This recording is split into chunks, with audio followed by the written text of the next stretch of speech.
Good evening, and welcome to World in 5, your trusted source for comprehensive coverage of today's most pressing events, delivered with accuracy, integrity, and insight. Israeli Prime Minister Benjamin Netanyahu announced on Sunday that the intense phase of the war with Hamas in Gaza is about to end. He indicated that the military might soon shift its focus to Israel's northern border with Lebanon, where clashes with the Iran-backed group Hezbollah have intensified recently. We shall be reporting on this. Netanyahu emphasized that Israel's operations in Gaza would continue until Hamas is completely eradicated. It doesn't mean that the war is going to end, but the war in its current stage is going to end in Rafah. This is true. We will continue mowing the grass later, he stated in an interview with Channel 14 television, his first one-on-one interview with local Israeli media since October 7. More than 1 million Palestinians sought shelter in Rafah before Israel commenced its air and ground operations in the southern Gazan city, despite international calls to halt the offensive.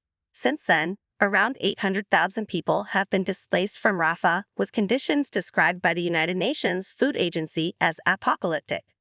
The border crossing between Rafah and Egypt, crucial for humanitarian aid, has remained closed since it was seized by the Israeli military early last month.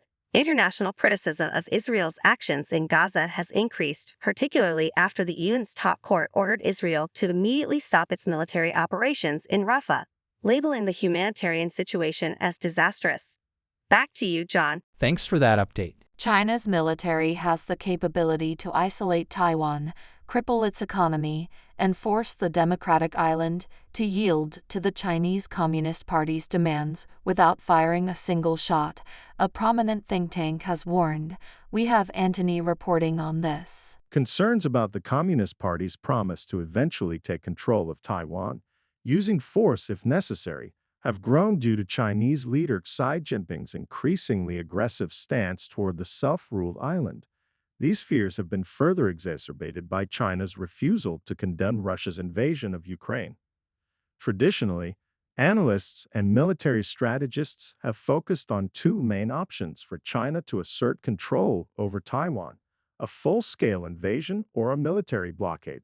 However, a report from the Center for Strategic and International Studies (CSIS), a Washington-based think tank, highlights a third, more insidious strategy: quarantine. The CSIS report explains that China could employ gray zone tactics, actions that fall just short of war, through its Coast Guard, maritime militia, and various police and maritime safety agencies. These forces could implement a full or partial quarantine of Taiwan, potentially cutting off access to the island's ports and preventing vital supplies, such as energy, from reaching its 23 million residents. Back to you, Bella. Thanks for that update. Millions of people across the United States are enduring a record-setting heat wave that is now moving toward the mid-Atlantic region, while many Americans in areas such as New Mexico, Iowa, Minnesota, and South Dakota face catastrophic flash flooding this weekend. We have Jensen reporting on this. A tornado watch was issued on Sunday for much of New England, covering the entire states of Vermont and New Hampshire, and parts of New York, Maine, Massachusetts, Connecticut, and Rhode Island. This watch remains in effect until 8 p.m. ET and includes cities like Burlington, Vermont, Albany, New York, Hartford, Connecticut, Providence, Rhode Island, and Portland, Maine, along with Boston suburbs. The Storm Prediction Center has warned that a line of strong thunderstorms could produce tornadoes, damaging winds up to 70 miles per hour, and hail the size of ping pong balls. As heat alerts affect over 100 million people this weekend, the extreme heat is set to move from the Ohio Valley on Saturday to the Mid-Atlantic on Sunday. Temperatures in the Ohio Valley and Mid-Atlantic have been 10 to 15 degrees above average. The National Weather Service stated on Sunday that an intense heat wave will continue across the Mid-Atlantic, where record-high temperatures are likely. In the West, triple-digit high temperatures are possible in Central and Southern California, Arizona, and Utah.